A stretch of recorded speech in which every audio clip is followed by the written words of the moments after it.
fun. Well, we'll see. Multiple avenue thing, yes.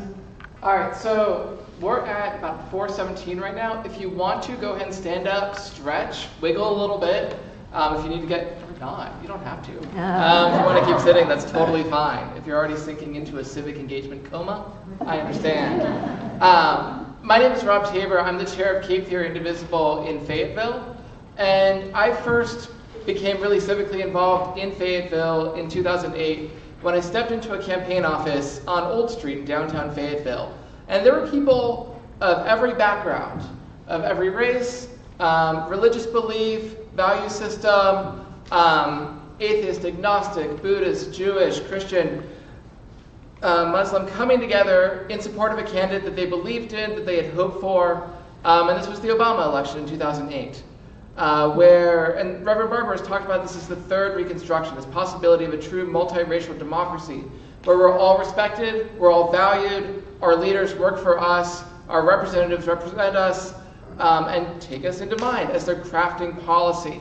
I'm not going to relitigate the entire history since 2008, the blowback in 2010, but that was when I caught a vision of what America can be, what reformers, and activists and volunteers and people on the block have been pushing for America to be for over 200 years. That was my introduction to this vision. And so, first off, I'm really proud of all of you for showing up today. We have 100 people here today in the middle of North Carolina. It's the summer of an off year. Being an odd-numbered year, we have municipal elections, but we have no federal elections other than special elections this year. We still have 100 people here. Lots of people are graduating from high school. It's a busy time. It's summer. People are moving. I close on a house in 20 days. But we're here because we care about our community, we care about our state, we care about our nation. And that is terrific. I'm going to tell you a little bit about Indivisible. So the reason I got involved in Indivisible is because of three things. One, it teaches civic engagement. It's for learning. They give you guides on how to call your reps, how to call your senators. And by the way, call your senators. Call Senator Burr and Senator Tillis about health care. She's got a nice briefing on health care. They're going to take it up in the Senate starting this week. Give them a call. So it teaches us how to be more civically involved, how to do things beyond voting. The other reason that I decided to commit time in my life to Indivisible is because of its two principles. One, building inclusive communities.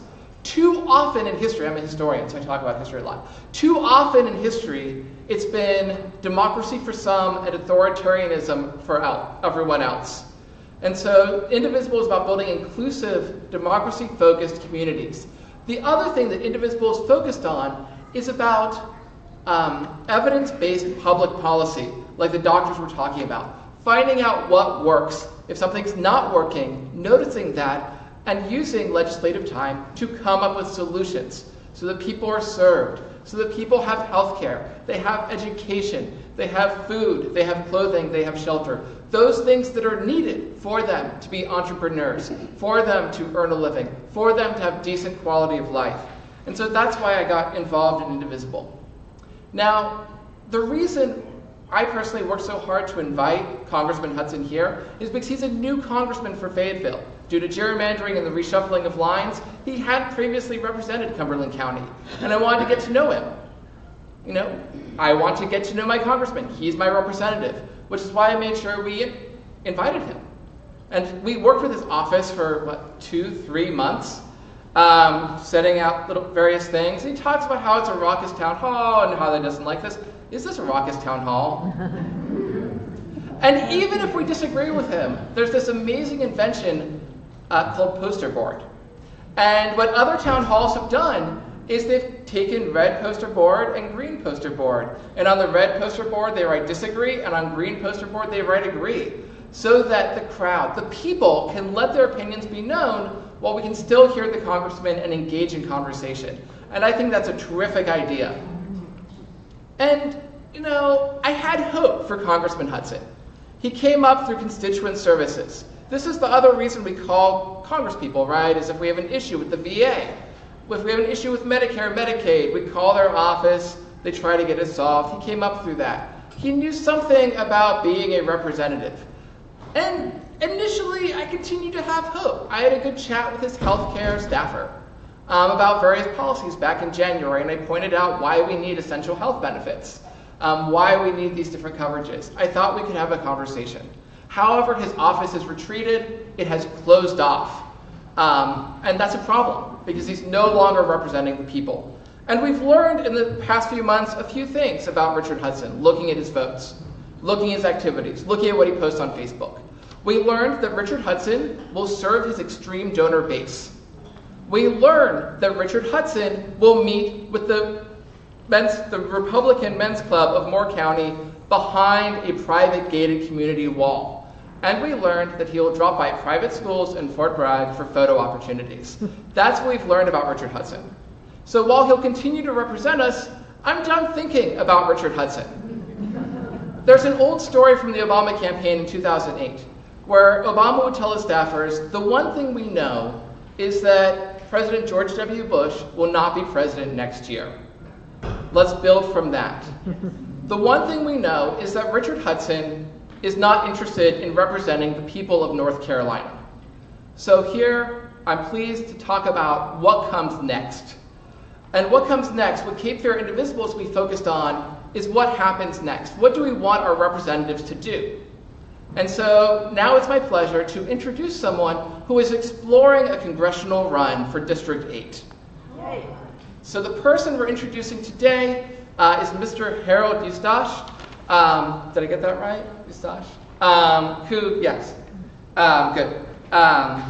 Who is the founding attorney of Eustache Law Offices, LLC. His practice focuses on healthcare, civil litigation, consumer rights, unfair and deceptive trade practices. So, Mr. Eustache, he knows where he's coming from. He has a long corporate background working for the pharmaceutical industry in various capacities, working as sales reps, teaching sales, working on the business side. And then in the mid-20aughts, he went to law school at Central. Said, it's time to give back, it's time to fight for consumers. These are the principles I care about, which you'll hear more about him from a moment. And I want to talk about some of the things that he's done since 2007, since he got his JD and started his law office. After his extensive career in healthcare, he started his own practice in 2007. He has litigated cases in district and circuit courts of Baltimore and Prince George's counties in Maryland. He keeps a home in DC for corporate purposes, but he's been in Charlotte and in the Charlotte area for well over 20 years. And he has negotiated substantial student loan settlements with local for-profit colleges on behalf of student clients. Just a quick note. Yeah.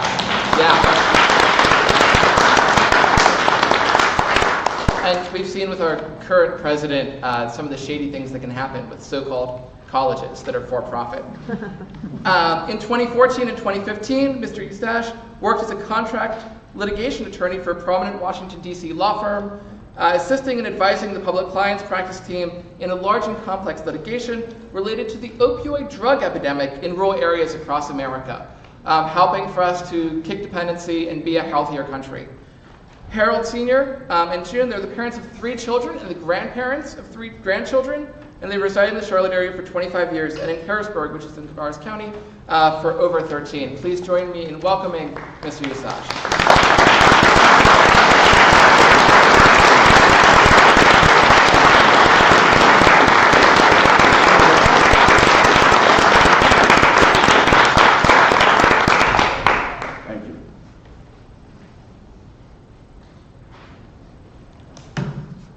Thank you, Rob. Thank you all. I need my glasses.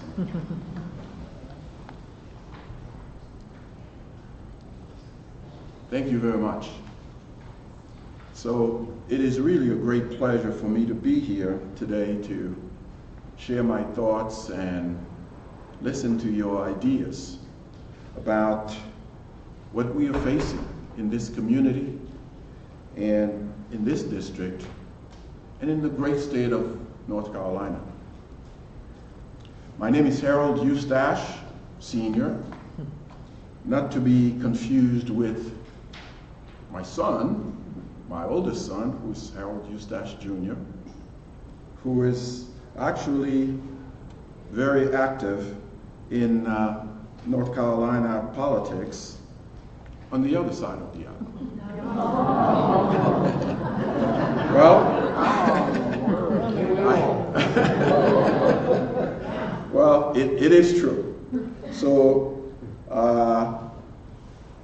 I assure you, he's an outlier in our family politically, but we love him. We love him just the same. He's a great public servant. He's currently an assistant.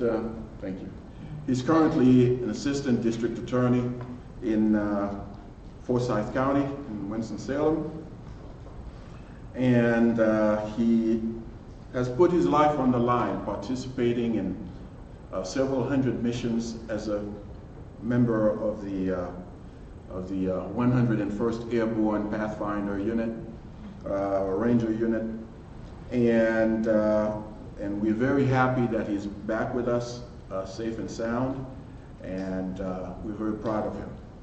So, but I just wanted to let you know, in case you hear about some Harold Eustache out there being active on the other side of the aisle, you'll know what it's about. I do have two other sons. My middle son, who is an attorney as well, and with a private law firm, a large law firm in Charlotte, North Carolina, and graduate of Carolina law, actually.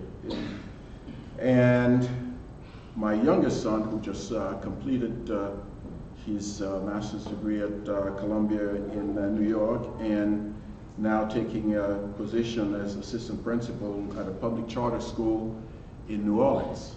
So he kind of went to another state. We miss him, but I'm very, very proud of all of those children. My siblings and I immigrated to the United States about some 45 years ago as teenagers. And I finished high school in East Orange, New Jersey. And thanks to grants and financial aid from our federal government, I was able to attend the State University of New Jersey, Rutgers University, and graduated from Rutgers in Newark, New Jersey. There are several campuses, but the Newark campus. I went on to a long career in the pharmaceutical industry as a sales representative, sales manager, sales trainer, and then several years later was able to go on my own as a consultant and with clients as hospitals, with clients that are hospitals and pharmacies throughout the South and throughout the Atlantic regions. At the age of 50, just as our youngest son was graduating from high school, I applied and enrolled at North Carolina Central University School of Law. After graduating and passing the bar in 2007, I began practicing law and have been an attorney since, and I've practiced law in Maryland and Washington, D.C. area. So I was told that I needed to tell you all about myself and also give you an idea as to why I'm considering a run for the 8th District. I'm not a politician, never have been. I've always loved and I've always followed politics and engaged in vigorous debates with friends and family. But to put it simply, I'm considering running for the 8th District because I believe. I believe in America. I believe in our state. And I believe in the power of government to transform and make people's lives better. I'm the product of that. and maybe even the poster child for that. Frankly, that's why I'm a Democrat.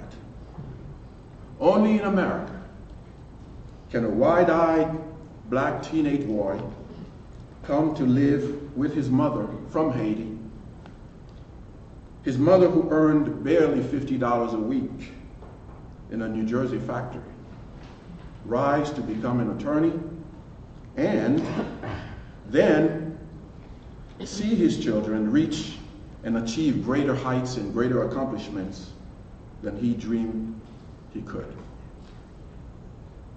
I believe Lady Liberty, when she generously beckons nations around the world by stating, "Give me your tired, your poor, your huddled masses yearning to breathe free, the wretched refuse of your teeming shore, send these, the homeless, tempest-tossed to me. I lift my lamp beside the golden door." Lady Liberty has lived up to her promise and more for me and my family. I believe President John F. Kennedy, when he said, "Ask not what your country can do for you, but ask what you can do for your country." And I believe President Ronald Reagan, when he told us that America is the shining city on the hill.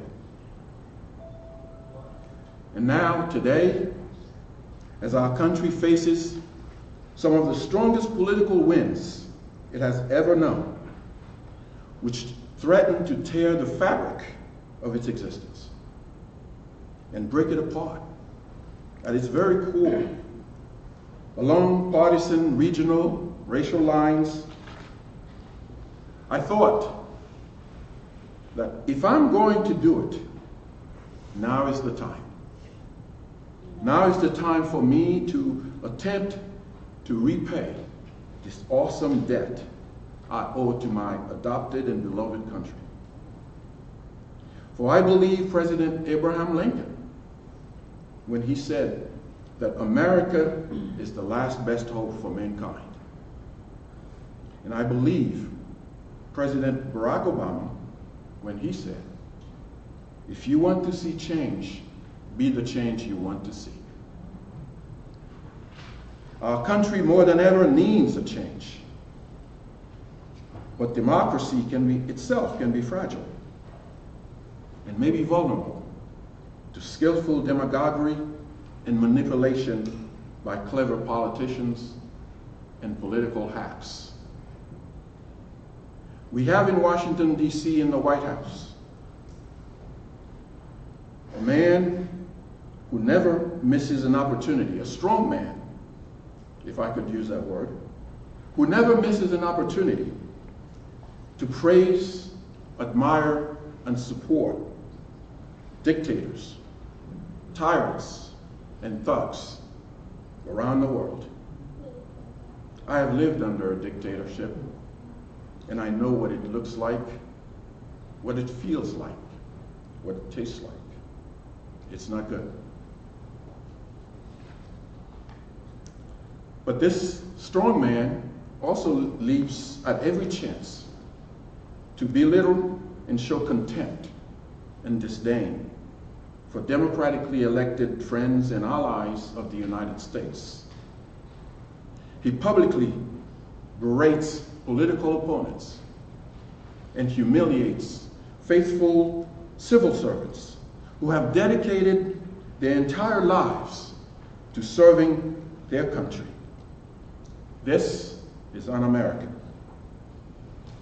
Ladies and gentlemen, it is no longer business as usual. This is a perilous time in our history, in our country.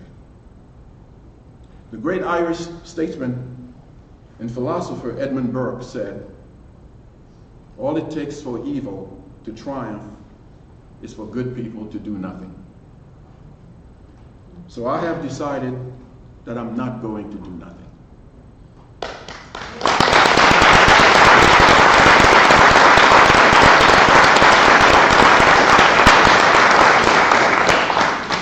Similarly, we have a do-nothing Republican Congress that is little more than a choir singing amen to even the most ridiculous proposals, or even outright lies advanced by this president. These Republican politicians go to extraordinary lengths to protect their man and engage in seemingly impossible political machinations to explain away his gross and egregious violations of norms and decency and rules of conduct, all in the name of partisan one-upmanship. And this, my friends, they call unified Republican government. Well, we the people of North Carolina tried this so-called unified Republican government, and it was a disaster. After 4 years of disarray, chaos, protests, loss of jobs, loss of reputational and economic opportunities for our people,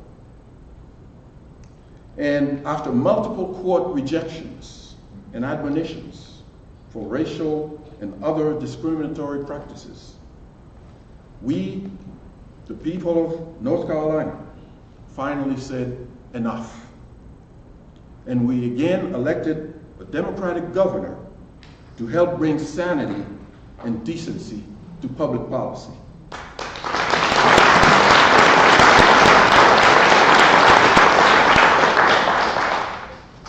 I believe that the nation is, or soon, will be ready to follow the North Carolina model. Republican congressmen and women and senators all around the country are running scared and avoiding constituents, including right here in the 8th district, as you've just heard. But sooner or later, a politician must face the people and face their wrath.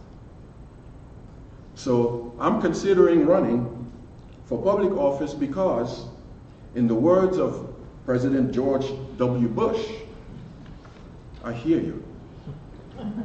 The people of North Carolina hear you. And soon, those who have proposed and voted to take away the Affordable Care Act, instead of fixing it, will hear from all of us.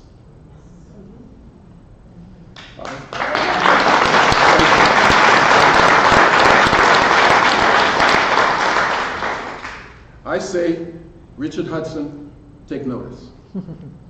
You have been a proponent and supporter of the debunked and soon to be defunct Trump Care, or American Health Care Act.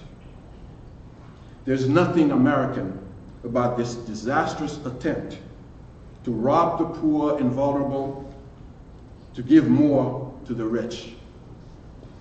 This proposal threatens to take away vital Medicare benefits from the most vulnerable of our citizens to the tune of some $840 billion, while adding another 24 million souls to the rolls of the uninsured. That is indeed an indecent proposal. Hudson, you literally sold our people's lives to the greedy insurance companies and pharmaceutical industry lobbyists who contributed more than $500,000 to your campaigns. So yes, in November of 2018, you will hear from all of us. I personally believe that good, decent, affordable health care is a right enshrined in America's great founding documents. I believe Thomas Jefferson, when he wrote in the Declaration of Independence, that we, the people, are all endowed with certain unalienable rights, among which are life, liberty, and the pursuit of happiness. And governments are instituted to secure these rights.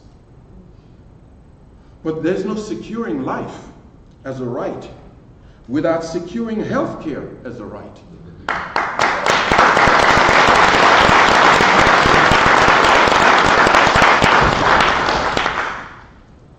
Healthcare is the very means by which we secure life. It makes no sense otherwise. And thus, our founding documents tell us it is the proper role of government, not insurance companies, to help secure these rights.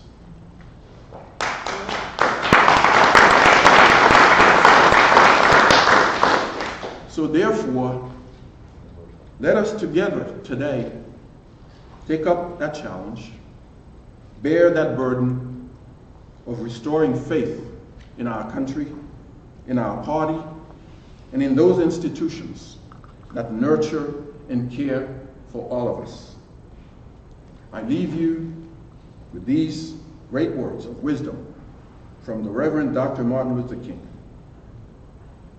History will record that the greatest tragedy of any period of social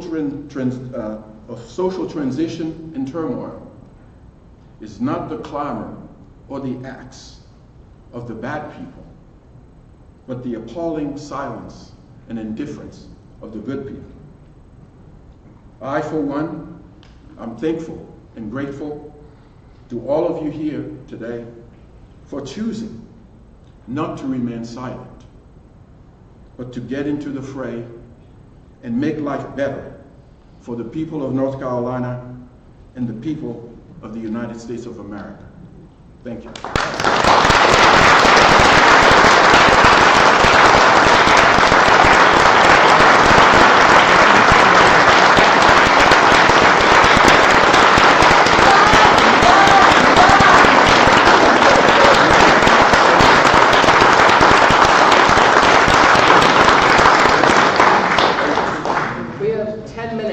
Questions? Yes. What is your position on the Equal Rights Amendment? Well, I am pro-choice. My position with respect to the Equal Rights Amendment is that I believe that women and men have the same rights and are entitled to everything that everyone else is entitled to. So I think specifically, if there's any specific issues with respect to the Equal Rights Amendment that you would like to discuss, but for me, I believe gender it should not be an issue regardless of whatever we're talking about. Well, that's all it says. It says just that. Exactly. So there are some specific issues that may be related to gender, but in terms of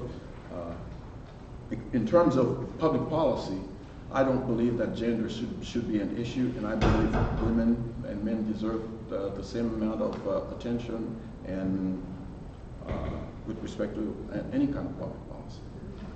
Yes.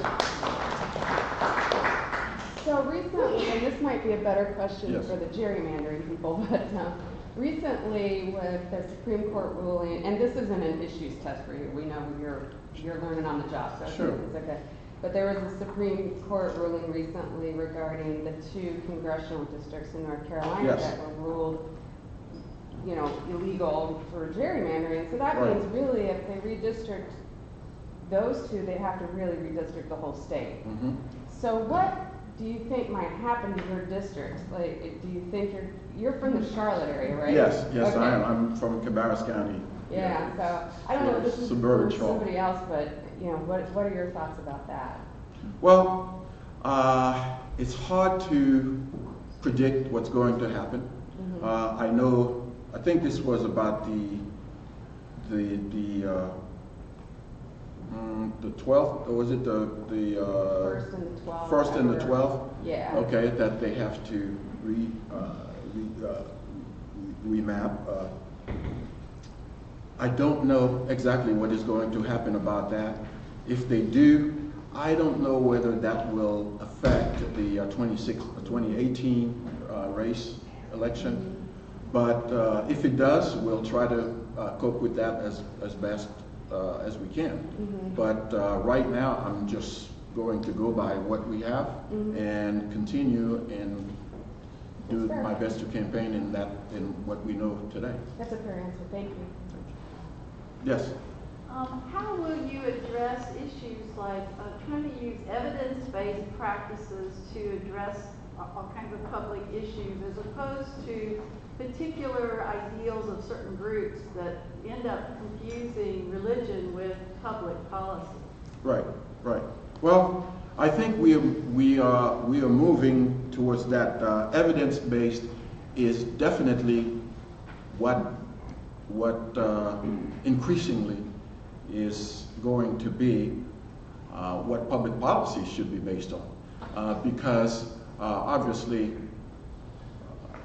in previous times it was more about, as you say, personal preferences and subjective standards, but increasingly I think we know and understand that evidence-based or objective standards is what should be used for public policy, so that we don't get into situations where public policy is based on whether you like this person or you don't like this person, where the right kind of gender or race or other standards that are used to make public policy. So I'm absolutely in favor of using evidence-based for any kind of public policy. There are public policies that I myself would be willing to defend that I may personally disagree with. But this is not a basis for law. It's not a basis for policy, for public policy, when everyone is paying taxes and everyone has a right, the same rights under our Constitution. So even if I disagree with something, and as you can imagine, myself and my family, with my oldest son, we do have vigorous debates about some of these issues. But I do believe that public policy should never be based on personal preferences of one group or one individual. It should always be based on evidence, on objective factors. Yes? Two physicians discussed some of the pharmaceutical issues. I'm a physician that sees drug costs as a big barrier. There's an item this morning that the Mylan company had billed Medicaid fraudulently for over $1 billion over like 10 years. And their CEO, who's Joe Manchin's daughter, was paid $14 million.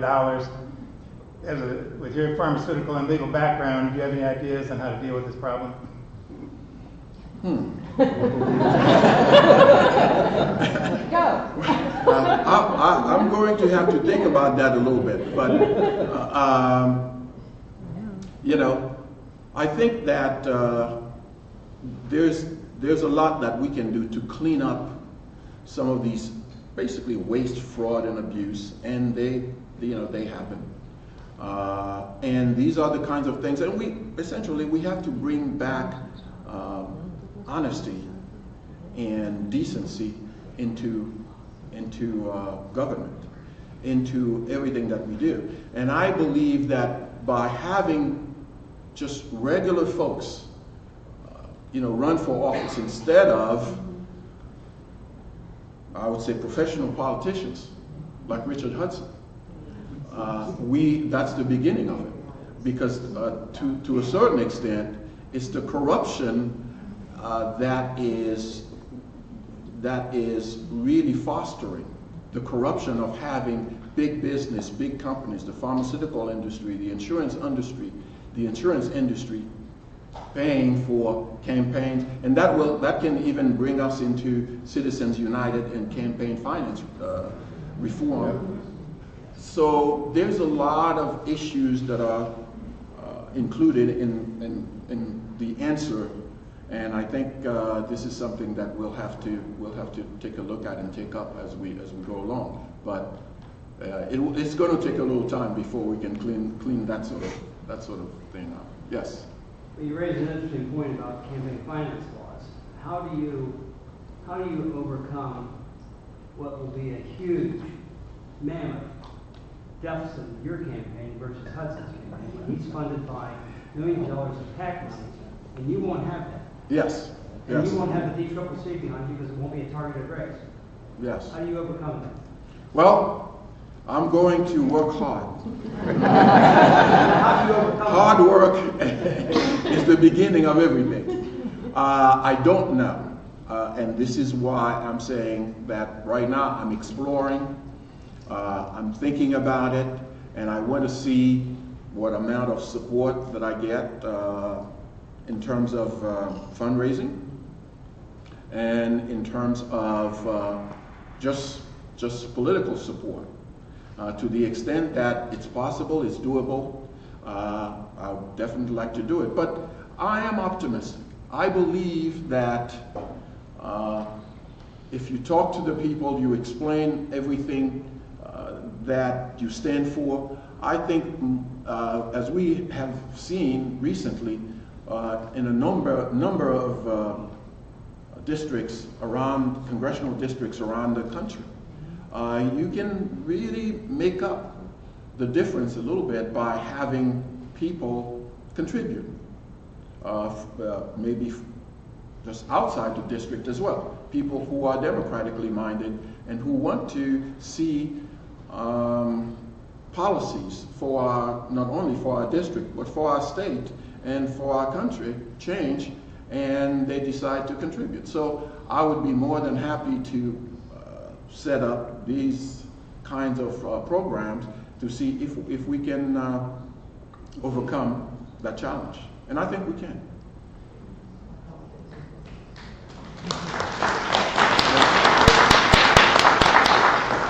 What's your stance on Betsy DeVos's proposals to take public funds and give them to private education schools without having federal oversight as to the regulations of those schools? I have my youngest son who's been a teacher for a number of years, and who is now taking up a new position as assistant principal at a charter school, public charter school, and we've talked about this. I believe in public schools. I believe in public schools. I believe all of my children, all of my 3 children went to public schools. My oldest son graduated from the North Carolina School of Science and Mathematics in Durham, North Carolina, and that's a public school. My 2 other sons graduated from public high schools. So I believe in public schools, and I think they've received a fantastic education, were able to go to law school and graduate school and do very well.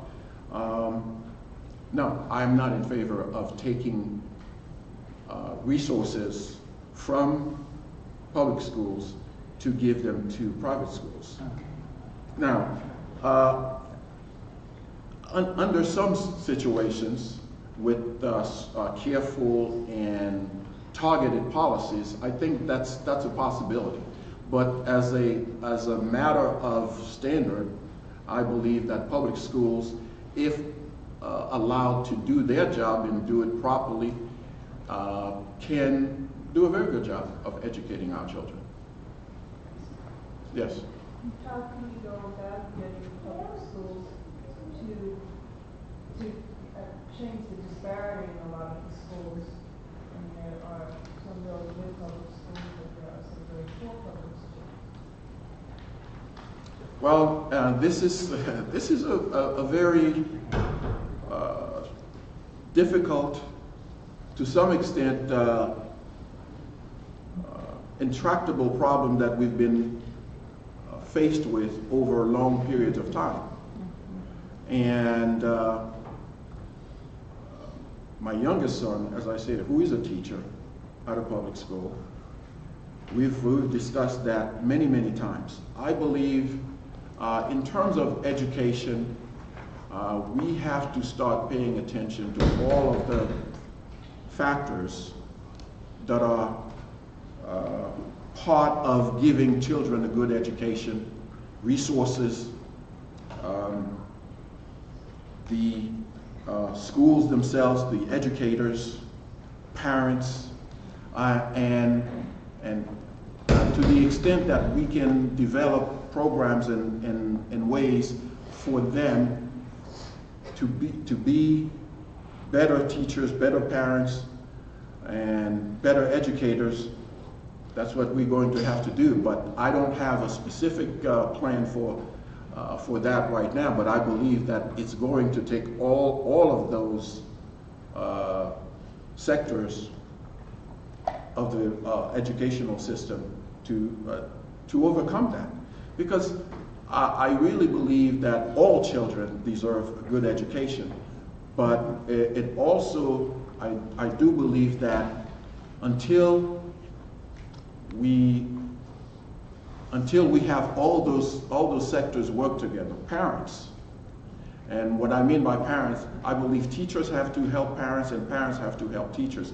And there is, and in talking with my son, I know that there's a tendency for these various sectors of the educational system, parents and teachers, to be somewhat at odds with each other.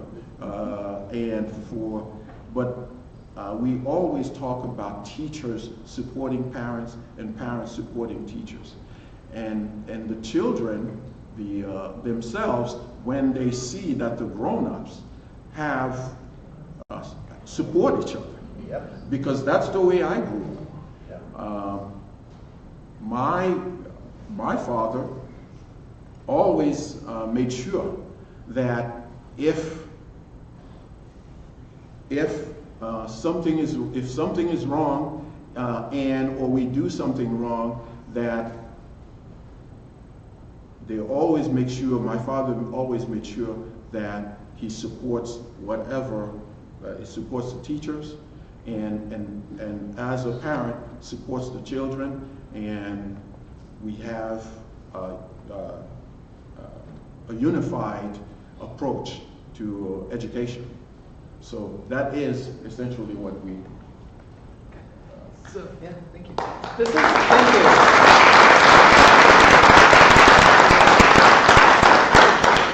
Well, that's all the time we have.